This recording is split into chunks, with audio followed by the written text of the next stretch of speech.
Le jeu de données sur les fleurs d'iris est probablement le jeu de données le plus célèbre et le plus utilisé dans le monde entier pour enseigner la science des données et pratiquer les algorithmes d'apprentissage automatique.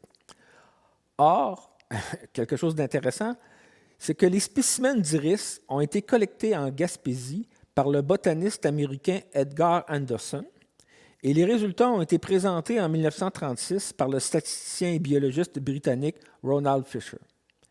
Entre autres, le jeu de données comportait 150 observations de 4 attributs. Okay? On avait la longueur et la largeur en centimètres des pétales et des sépales de chaque fleur pour 3 iris d'espèces différentes.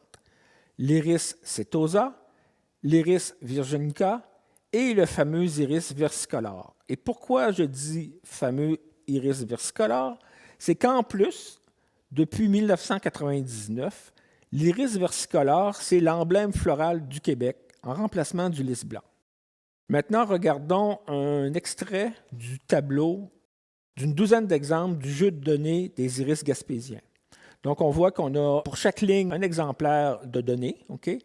Au haut, on a les différents attributs, ça correspond aux différentes colonnes. Donc, on a une colonne pour la longueur des sépales, une colonne pour la largeur des sépales, une colonne pour la longueur des pétales et une colonne pour la largeur des pétales.